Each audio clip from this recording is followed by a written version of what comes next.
আপনার নাম? আমার নাম মোহাম্মদ দুলাল শেখ। আপনার বাবার নাম? হাসমত আলী। আর মায়ের নাম?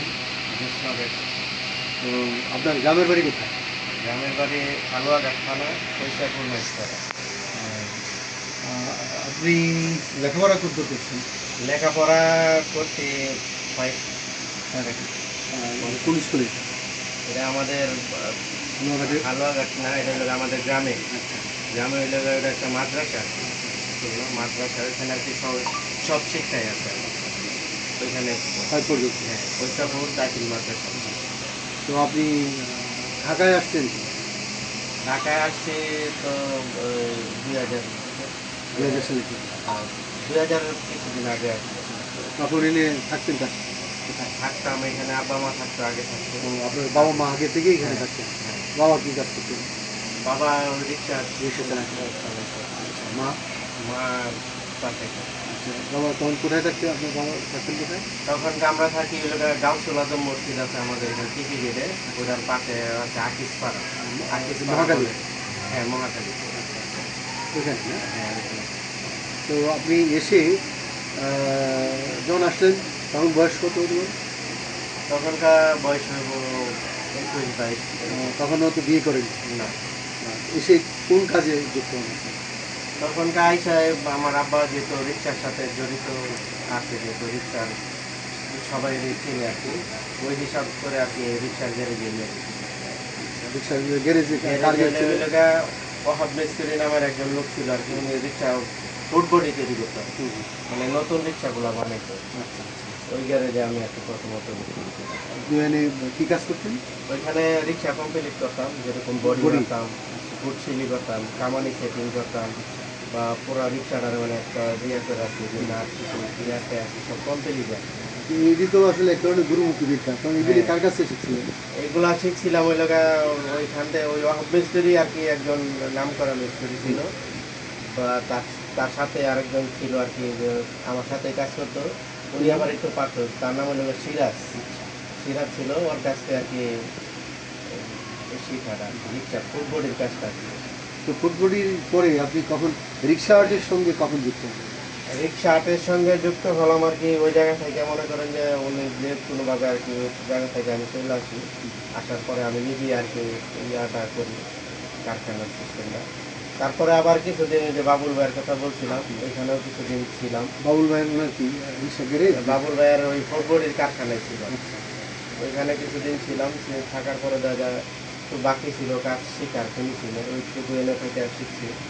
শেখার পরে ওইটা যাওয়ার পরে আর কি আমি নিজেই আর কি একটা ইয়ে করছিলাম, যে ফুটবলের কারখানা বলে আর কি, আচ্ছা, বলে আচ্ছা। যে ওই মহাজনরা রিক্সা দেয় তৈরি করার লেগে, হুম, আমরা তৈরি করি, যে ইয়া দেয়, টাকা দেয় আর কি, আমরা তৈরি করে দেই। হুম, তখনকার দেখতাম কি যে আমি যখন রিক্সাটা কমপ্লিট করছি, তখনকার সাদা রং এটার আর কি বাট রং আর কি আমরা হুম, বলি, হুম। তো সাদা রং মেরা রেখে দিতাম, যে আরেকজন যে নজরুল কি ভাই বাথরুম বললেন? বাট রং কয় আর কি। বাথরুম? হ্যাঁ, আচ্ছা। ওটা মেরা রেখে দিতাম। ওই যে নজরুল ভাই যিনি আছে আর কি, উনি একটা রিক্সা আর্টিস্ট? রিক্সা, যিনি রিক্সা আর্ট করতেন? সে এসে আর্ট করে দিয়ে যেত, কিন্তু দেখা যায় মাঝে মধ্যে উনি 2 দিন 3 দিন ওই কাজের চাপে বা যে কোনোভাবে আর কি আসতে দেরি করতো। তখন আবার যার রিক্সাটা, উনি তো বলতেছে যে ভাই নতুন একটা রিক্সা হুম, আমার দিলে তো আমি এটা রোডে চালিয়ে জমা পাই বা টাকা পাই, তা আপনি এটা আটকে রাখেন দিলেন। আমি কিন্তু আটকে রাখছি, যে আরেকজন আসছে, মানে দিক দিয়ে দেখা যায় এটা একটা প্যারা, হুম, যে আমি কমপ্লিট করে রাখছি, ওনার লেগে পয়সা থাকতে হইতেছে আমার। হুম, হুম। পরে আমি আর কি ওই যে অন্য গাড়িগুলোতে দেখে দেখে আর কি একটু একটু আসতো। কিছু কিছু লোক ছিল আর কি, কিছু কিছু মানে রিক্সার মহাজনরা ছিল, যে ভাই আপনি যেমনি পারেন এমনি আমার করে দিয়ে দেন, রং করা লাগবে না। আচ্ছা, আচ্ছা। ঠিক আছে, পরে মনে করেন আমি যেরকম পারতাম আর কি, ওই জায়গা থেকে আর কি তাদের আগ্রহ থেকে আর কি আমার এই তখন মানে নিজে দেখা, হ্যাঁ, আর একটা হচ্ছে আবার নজরুল সাহেবের কাছ থেকে কিছু হ্যাঁ, শেখা। নজরুল ভাই যখন আসতো কাজ করতে, তখন তো ওই যে জিতটা তো আমার রয়ে গেছে, যে আপনি আসেন না, হ্যাঁ, এই কাজটা আমার শিখতে হবে। আচ্ছা। একটু একটু আর কি। তারপর উনি তো দেখাইতেন নিশ্চয়ই। হ্যাঁ, উনি তো অনেক ভালো মানুষ তো ছিলেন। সেক্ষেত্রে তিনি তার প্রথম মানে আপনার হুম, উস্তাদটাকে বলা যায় না? বলা যায়। তো আপনার আহ, প্রতিভা প্রতিষ্ঠানের সঙ্গে কখন? প্রতিভা প্রতিষ্ঠানের সঙ্গে আসলাম ওই গ্যারেজের, যে আমরা যে কাজগুলো করতাম, বা তখনকার কিন্তু মাঝখানে মানে রিক্সার সব কাজটা, নতুন রিক্সা কিন্তু কেউ বানাইতো না। হুম, মানে সরকারের থেকে একটা ইয়া গেছিল, যে নতুন রিক্সা বানাইলে কিন্তু আমরা ধইরেও নিয়ে গেছে, গুলশান থানা ছিল তখনকার। বাবুল ভাইরা আমারে কিন্তু একবার ধইরেও নিয়ে গেছে, এই নতুন রিক্সা তৈরি করে দিচ্ছে। তখনকার এরা কত সালের দিকে হবে, আর সালটা আসলে আমার সঠিক মনে নেই। তখনকার কি ওই জায়গা থেকে আর কি ওই যে সইরে আসা, তখন একটু ওই যে চার দোকান মোকান এইসব তো জায়গায় আড্ডা মাড্ডা মারতাম। তখনকার ওই যে ওই পিন্টু যে বললাম অবমিস্ত্রি, ওই যে যার কাছে প্রথমত ভর্তি ছিলাম, সে তো জানে যে আমি কোনো কাজ কাম করি না। মানে হ্যাঁ, আর্টের কাজ করি, তো জানে যে রিক্সা আর্ট করি। তো সেই জায়গায় আবার এই যে প্রতিভা থেকেও যেহেতু রফিক ভাই, আমাদের রফিক ভাই কাজ করে প্রতিভার সাথে, রিক্সা আর্টিস্ট। তখন একটু কাজের চাপ বেশি ছিল, তখন সে আবার শেষ করতে পারতাম না, ঠিক আছে কাজ করে। তখন আবার ওই মাইস আপু মনে হয় রানা ভাইকে আর কি বলছিল যে নুরুল ইসলাম রানা, তাকে বলছিল যে এরকম লোক এদিকে পান নাকি, আপনি কি যা দেখেন। তো ওই পিন্টু আবার হয়েছে ওই রানা ভাইয়ের মানে ক্লাসে লেখাপড়া, এক ক্লাসে লেখাপড়া করতে আর কি। তখনকার ওই পিন্টু আবার ওই রানা ভাইরে আমার কাছে নিয়ে গেছে যে আপনি একটু আসেন, আপনার সাথে একটু কথা আছে। পরে এটা আমার দেখা হয়েছে এই জায়গায় স্কোয়ার মানে ব্রাক ইউনিভার্সিটির সামনে, ওইখানে বসে আর কি কথা বলছি। পরে রানা ভাই বললো যে ভাই যে তো আপনি এই কাজগুলো করেন, ঠিক আছে, তাহলে আমার সাথে চলে গেছে আমাদের আপুর সাথে। পরে আমি তার সাথে গেছি মহাখালী দিয়েছে, ওইখানে যাওয়াতে ওই মাইশা আপু আর কি যিনি আছে ওনার ওইখানকার ইনচার্জ বলে আর কি, উনি আমারে বলছে ঠিক আছে আপনি যেহেতু কাজ পারেন আমার একটু প্রমাণ দেখানো। তখন ওই সিরামিক্সের একটা মগ দিছিল আমারে যে আপনি এরা কাজ করেন। পরে আমি ওই অফিসে বসে রিক্সা আর্ট করে দেবেন। হ্যাঁ রিক্সা করে। পরে আমি আবার ওইটার ওইখানে বসে ওটা আমি একটু আর্ট করছি। তো ঠিক আছে আপনি পারবেন, তাহলে আপনি এখন যান, পরে আমি রানা ভাইয়ের সাথে কথাবার্তা হইলে আপনার আবার আমি কাজ কাম দেওয়ার ব্যবস্থা করি। এরপরে কাজ কাম বলতে ওই যে তখন আমরা আবার এই যে কিছু স্টিলের ফ্লাক্স, পানির ফ্লাক্স ছিল আর কি, ওইগুলোর কাজটা আর কি প্রতিবাদে বেশি। ওই দেখা যায় প্রথম দিনই আমার 5টা ফ্লাক্স দিয়ে আসছিল যে আপনি এগুলা স্যাম্পল হিসাবে করেন।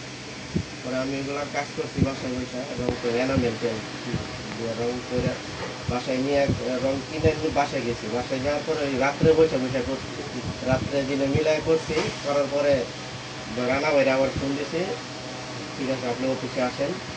তোর অফিসে নিয়ে গেছে, আর তারা আবার মানে পছন্দ করছে।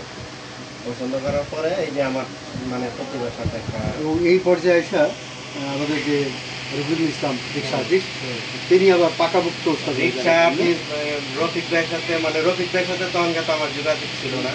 তখন ওই মাইশা আপু আমার যে ওই যে 5টা ফ্লাক্স করে নিয়ে গেছি, ওইটা দেখে আবার ওই যে রফিক ভাইয়ের একটা আর্ট আমার দেখাইছে যে আপনি এই কাজগুলো আমার একটু বেশি শিখতে হবে, ঠিক আছে আপনি এই কাজগুলা মানে আপনার হাতে আনার চেষ্টা করবেন। তো ওই কারণে আমার ওই যে রফিক ভাইয়ের কিছু নিয়ে যায়, ওই আপু আবার আমার দেখাইছে যে এটা দেখছেন এটা কীভাবে করছে। আমি ওই হিসাবে আর কি যে রফিক ভাইয়ের কাজটা আর কি একটু বেশি বেশি দেখতাম ওই জায়গা থেকে। আপনার রিক্সার পেছনে যে বোর্ড, এটা তো আর এখন আর কাজটা করেন না। না এগুলা রিক্সার বোর্ডগুলো আগে এক সময় করতাম, কিন্তু এখন এগুলা আর আমাদের কাছে কেউ যায় না। মানে এটি মনে করেন এখন আর তো নাই, তাই না? এটা একটু বলা চলে ওইটাই। কিন্তু এর বিকল্প হিসাবে আপনারা বিভিন্ন পাত্রে হ্যাঁ রিক্সা আটটা এখন আর রিক্সাতে নাই, এখন আর রিক্সাতে নাই। ওটা এখন মনে করেন যে শোপিস হিসাবে ওই যার যেটা চয়েস আর কি, মনে করেন এই যে যেরকম এটা একটা টিস্যু বক্স বা এই যে এগুলো হলো এই যে ফটো ফ্রেম করে আর কি বানায় রাখে, এটা যেরকম একটা টিস্যু বক্স একটা টেবিলের সামনে রাখলো সুন্দর দেখা যায় সবাই। আপনার কেমন মানে প্রতি মাসে আপনাদের তো যতটুকু জানলাম সেটা হচ্ছে যে ডিসেম্বর থেকে মে পর্যন্ত একটা সিজন। সিজনটা এই জন্য যে বাইরের থেকে আপনার যেহেতু পর্যটক আসে, তাই না? এই পর্যটকরা বিভিন্ন ধরনের জিনিস তারা ক্রয় করে। সেখানে আমরা ফ্লাক্স তাই না হতে পারে, কার্ড হতে পারে, চশমা হতে পারে, এই যেগুলিতে আর্ট করছেন। তো সেক্ষেত্রে ওই সময়টায় কেমন পান? মানে ওই সময়টা আর কি প্রতি মাসে কত আসে? এখন ওইটা পাই 15-20-25। আর এছাড়াও সিজন যেটা অর্থাৎ June, July, August, September, October, হ্যাঁ, বা সেপ্টেম্বর, এই কয় মাস? এই কয় মাস বলতে মনে করেন যে একটু টানা এর ভিতরে টানাটানির ভিতরে আর কি চলতে হয়। আবার পরবর্তী টাইমে যখন বেশি কাজ করি তখন এটা দিয়ে আর কি এই কাজের মধ্যে দিয়ে তোর এইটা পেলেন, এর বাইরেও তো কিছু কাজ বাইরে করেন। টুকিটাকি কাজ কি আগে হইতো, এখন মানে অনেকটাই কম আর কি। একবার যে কমে গেছে ওরকম না বিষয়টা, মানে হয় আর কি, কিন্তু এত আহামরি না। আপনার নিশ্চয় সন্তান আছে, হ্যাঁ, বিয়ে করেছেন, কয় ছেলে মেয়ে? আমার 2 ছেলে 1 মেয়ে। আর ছেলেমেয়েরা? ছেলে বড় ছেলে বেদের পরে এসএসসি পরীক্ষা দিচ্ছে 2025, আর ছোট ছেলে 10 বছর বয়স, দ্বিতীয় পরীক্ষা দিচ্ছে। আর মেয়ে সবার ছোট হলো মেয়ে, আর 9 মাস চলে। আপনার গিন্নি কাজ করছেন? সেও ওই আমি যা করি আর কি, মানে আমার শিষ্য আমার বাহ। কাছ থেকে। তাহলে আপনি বলা চলে যে গুরু পরম্পরায় আপনি হ্যাঁ, আমি যে নাম শিষ্য রেখে যাচ্ছেন, শিষ্য রেখে সেটা আপনার স্ত্রী। হ্যাঁ, আচ্ছা, আপনার স্ত্রীর নাম কি? মনোহরা বেগম। তার বাবার বাড়ি? তার বাবার বাড়ি হচ্ছে শেরপুর থানা, আর শেরপুর জেলা থানা একটাই, আর ইয়ে হচ্ছে গাজী কামার শালচুরা বলে আর কি গ্রামটা। তো আপনি না থাকলেও দেখা যাবে যে আপনার স্ত্রী সেটাকে হ্যাঁ, আমার একটা স্ত্রী করে, আমার ছোট ছেলেটা এটার দিকে অনেক আগ্রহ। আর আমি ওয়াটার কালার কিনে দিচ্ছি, অনেক কিছুতে করে। বড় ছেলেটারও চাইতেছি আর কি করাইতে, তার আবার একটু আগ্রহ কম, কিন্তু পারে আর কি, কাজ করতে পারে। শুধু ছোটো ছেলে আগ্রহ থাকে। ছোট ছেলের আগ্রহটা আর কি একটু কারণ দেখা যাচ্ছে যে অন্তত আপনি শিশু হিসেবে অন্তত আপনার স্ত্রী এবং এক সন্তানকে রেখে দিতে পারেন। একজনকে আর কি। তো ধন্যবাদ আপনাকে।